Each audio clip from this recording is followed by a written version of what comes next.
here with? Anthony Dix. Anthony.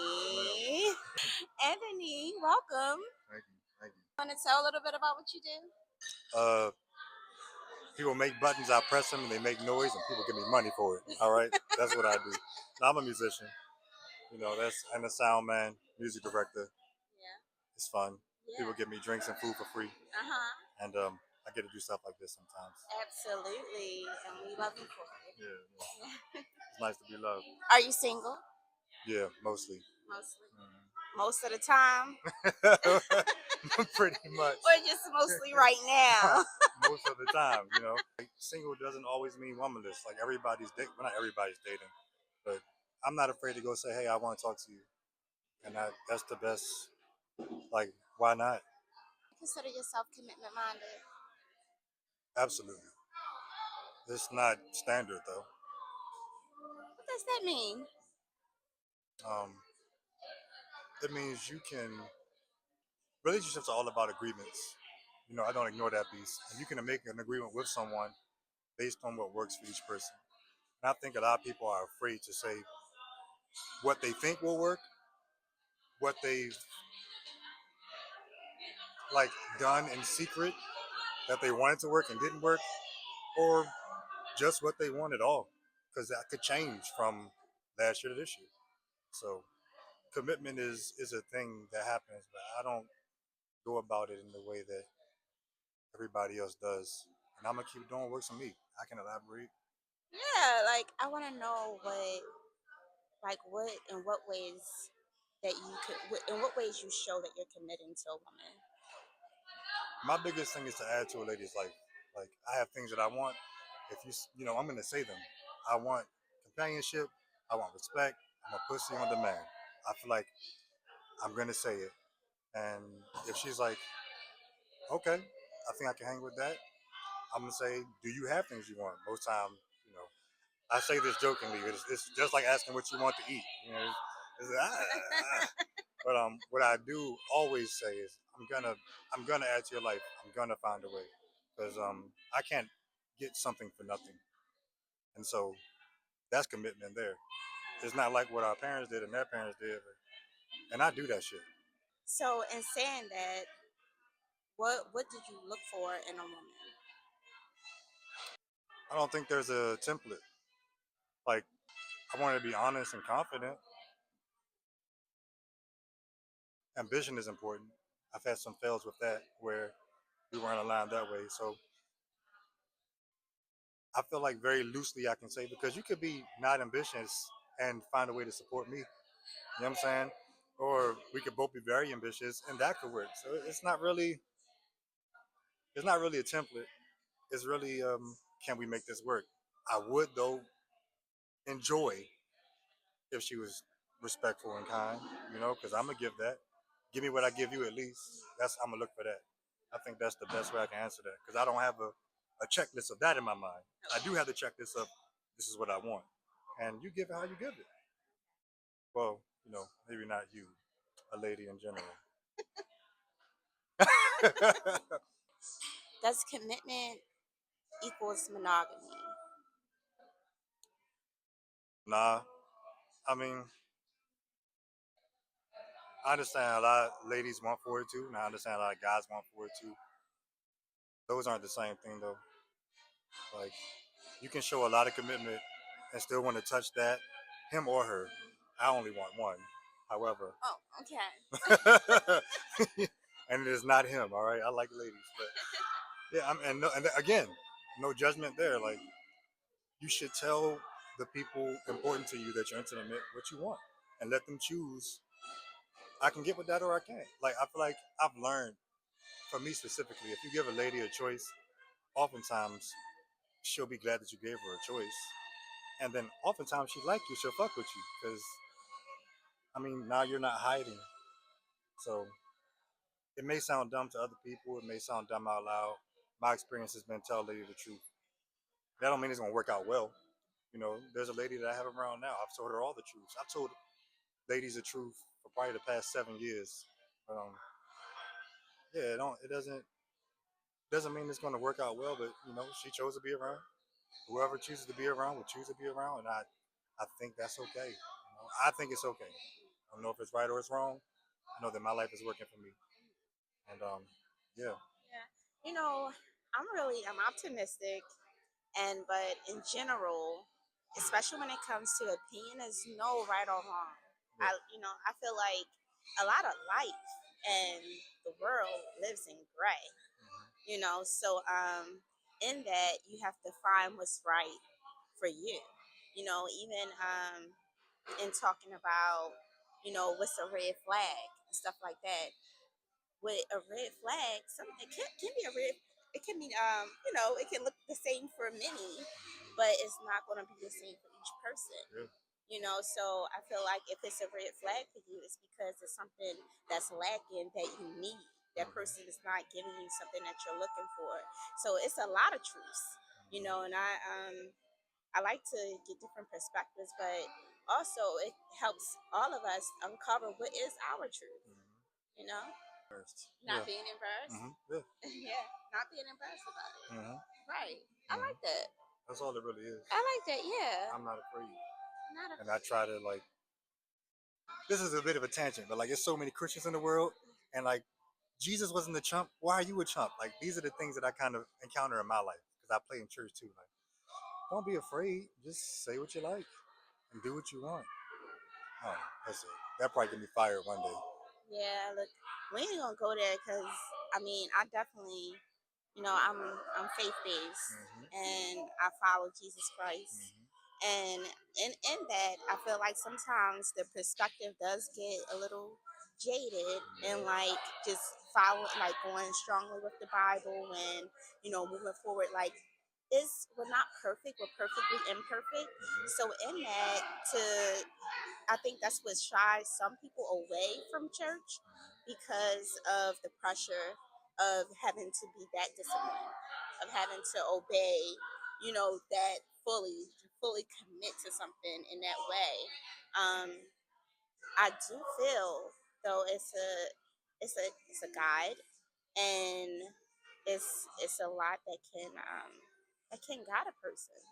So, and it's truths in everything. Even like just I learned to be respectful to all different religions and different perspectives.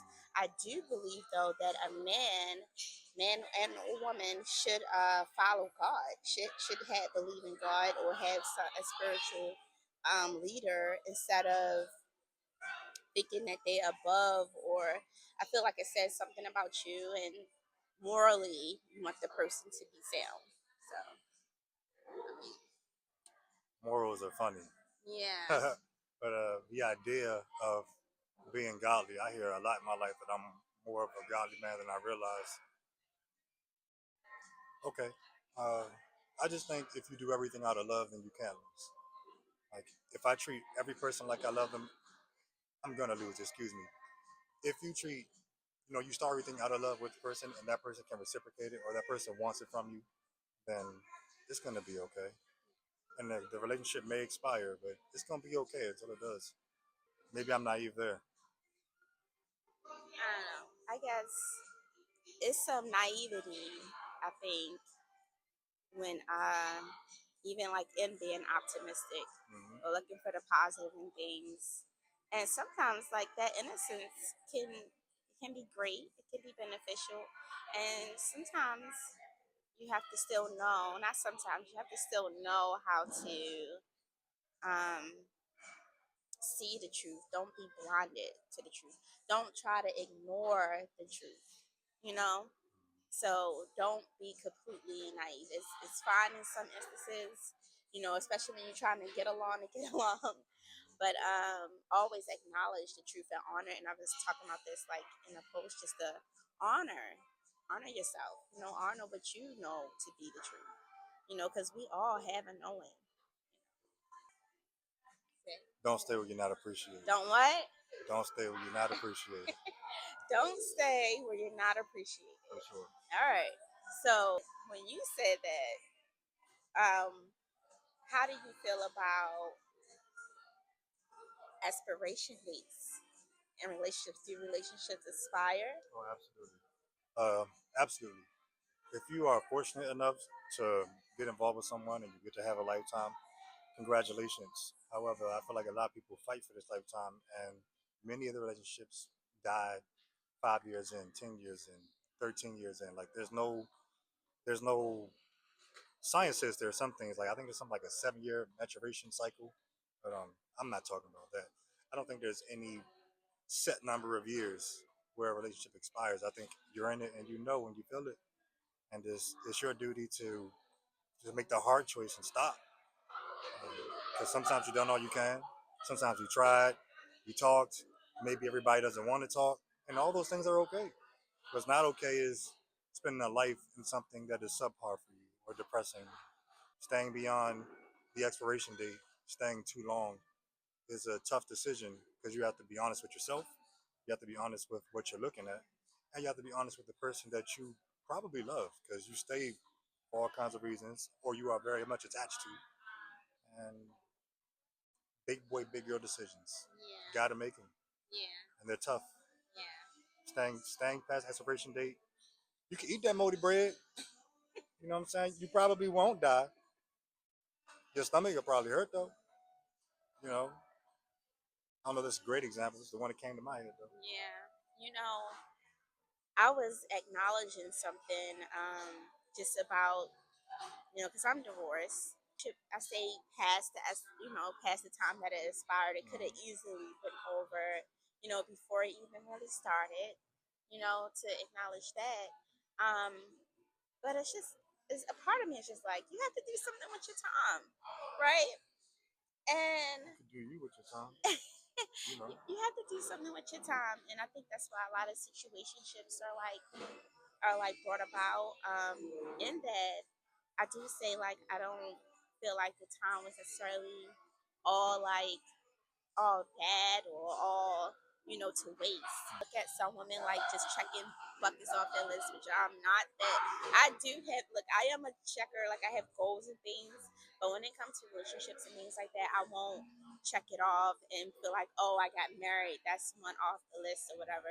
Because I definitely wanted to get married, um, because I felt like it was something that I realized that I desired, and I didn't realize that. Now, a part of me wonder, was it because I was in that relationship that I was starting to feel that way, or was it just because the clock? I hit a certain age. I think so. Just thinking back, I feel like it's something, if you desire it or if you are more relationship minded, that it's something that naturally happens at a certain point in your life. To that, but do you desire marriage? I don't think so. I've never seen it work. I'm gonna stand on no for today. Just as your divorce. I've not seen a happy marriage. I've not experienced someone where I would want to legally bind myself. And if I did get married, I would sign a prenup and I would ask for a prenup. Because even if we built a fortune together, who knows what the judge would decide. And I could have that kind of a commitment to somebody without getting the law involved.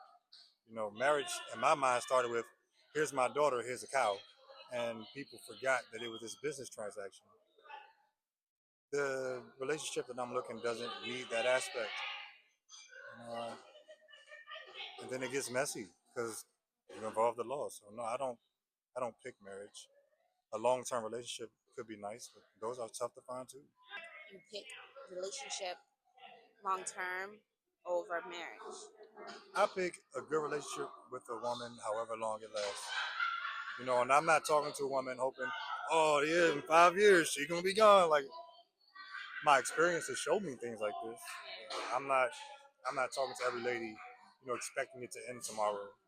So I just find someone I like, say hello. If she with me, she with me, and until she's not, better or worse, marriage. But not papers and $30,000 rings and $100,000 worth of debt that you're still paying for, and you've been divorced for 10 years. 30,000. That's a good number. That's Yeah, a good number to start yeah. for a ring. No. Right now. This one girl, she said she wanted to get married. She told me which ring she wanted. I went to look for it, and the first one was like $10,000. And then she flirted with a boy the next day. They was like sexting. Oh my god. she fell asleep outside, and I went to get her because I'm supposed to be a protector.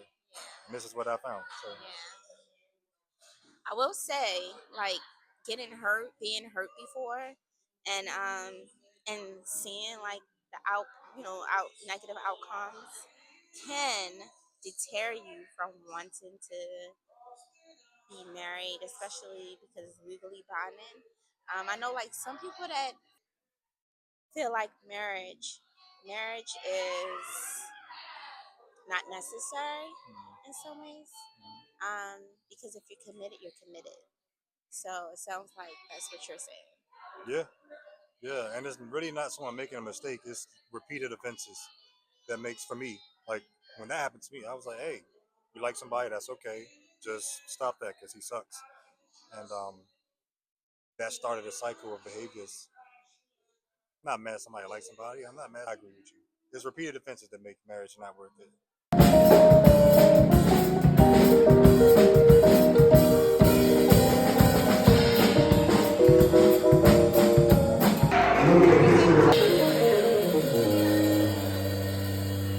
It's all that, man.